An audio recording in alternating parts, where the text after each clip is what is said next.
मार्गशीर्ष मास कृष्ण पक्ष चल रहा है। कृष्ण पक्ष की एकादशी उत्पन्ना एकादशी के नाम से जानी जाती है। इस बार ये शुभ दिन पड़ रहा है 8 दिसंबर और 9 दिसंबर।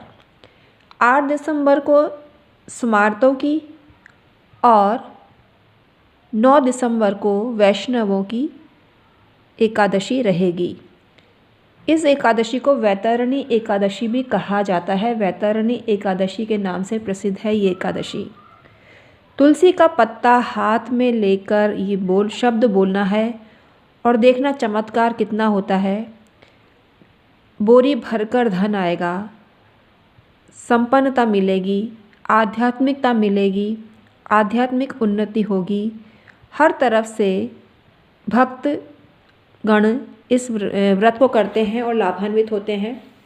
तो भक्ति एक अनमोल पूंजी है जो हर किसी को चाहिए। जो भक्तगण हैं, जो श्री कृष्ण के भक्त हैं, वो उसी से तृप्त हो जाते हैं। ये अनमोल पूंजी होती है उनके जीवन की।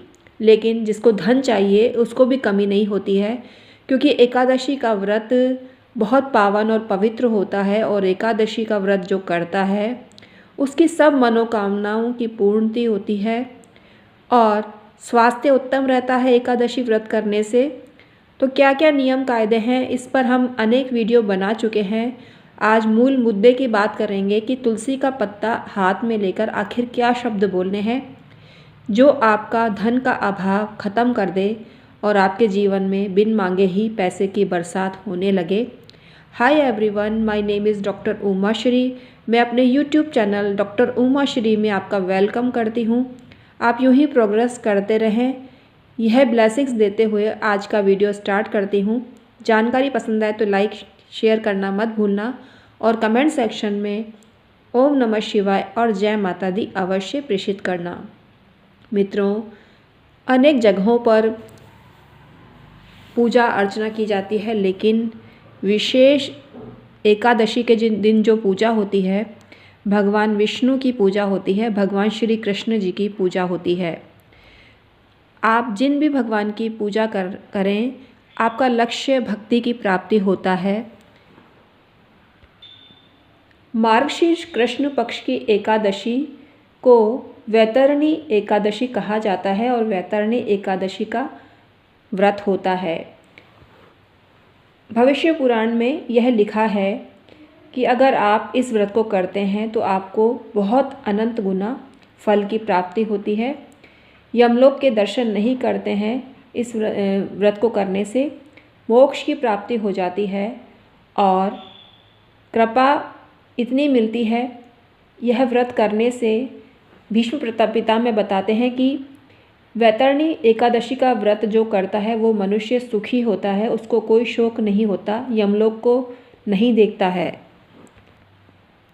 इस पर युधिष्ठिर जी पूछते हैं कि हे पितामह, एकादशी का व्रत का विधान कैसे करें, यह उपदेश मुझे दीजिए। तो भीष्म जी बोले, हे राजन, मार्गशीर्ष महीने की कृष्ण पक्ष की एकादशी के पवित्र दिन इस व्रत को नियम पूर्वक करने और रात में उपवास करके करते हैं तो आपको फ़ायदा मिलता है। मध्याह्न में समस्त क्रियाओं से निवृत्त होकर स्नान करें और एक काली गाय को शुद्ध भूमि पर पूर्वाभिमुख खड़े करके उसके चरणों का पूजन करिए। इससे आपको बहुत फ़ायदा मिलता है। और गौ की पूंछ पकड़कर पितृ तर्पण करने से आपको बहुत फ़ायदा मिलता है। तो गाय का पूजन आपको अवश्य ही करना चाहिए। गाय के सींगों की भी पूजन करना चाहिए। गाय की सींगों को जल से प्रक्षालित करना चाहिए। तो विधिवत पूजन करने से आपको लाभ होता है, जीवन सफल हो जाता है। इस दिन गाय को धूप भी देनी चाहिए और बोलना चाहिए कि हे गौ, धूप को ग्रहण करो। हे मात, आपकी प्रसन्नता से घोर नरकों से मुक्ति मिलती है और वैतरणी नदी को पार करने में सहायता मिलती है। अतः हे गौ माता, आपको मेरा नमस्कार है। तो आपको अवश्य ही ये व्रत करना चाहिए और तुलसी का पत्ता हाथ में लेकर क्या बोलना है? तुलसी का पत्ता हाथ में लेकर तुलसी महारानी की जय जयकार करनी चाहिए, क्योंकि तुलसी दल अर्पित करने से भगवान विष्णु की कृपा आपको मिलती है, भगवान श्री कृष्ण की कृपा आपको मिलती है, जिससे आपका जीवन सफल हो जाता है। आपको दीपदान भी करना चाहिए और नैवेद्य अर्पित करने चाहिए। प्रथम भाग गौ माता को अर्पित करें, दूसरा भाग गुरु को और तीसरा भाग स्वयं को ग्रहण करना चाहिए। जो इस विधि से एकादशी करता है उसको हर जीवन सफलता मिलती है, मतलब मोक्ष हो जाता है उसका और उसको सब सुख मिलते हैं और अंततः मोक्ष की प्राप्ति उसको मिलती है।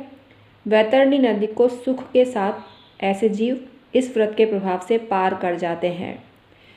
तो तुलसी का पत्ता हाथ में लेके ओम क्लीम कृष्णाय नमः का जाप करें और ओम नमो भगवते वासुदेवाय का नाम जप करें और क्लीम क्लीम क्लीम मंत्र का जाप करते हैं, एकादशी माता की भी जय जयकार करते हैं, तो ज़बरदस्त आपको लाभ मिलता है। ये कार्य तुलसी का पत्ता हाथ में लेके करें तो आपको बेनिफिट मिलने लगता है।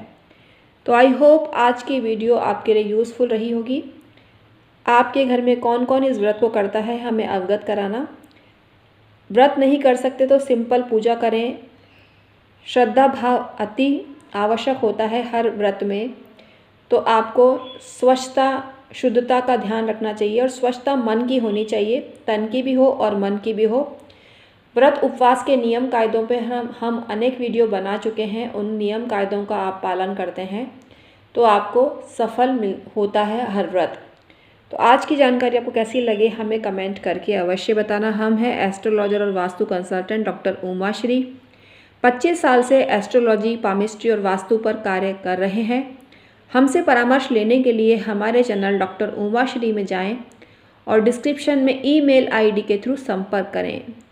सभी सर्विसेज नॉमिनल से चार्जेस अदा करके आप प्राप्त कर सकते हैं, सभी के चार्जेस डिफरेंट हैं।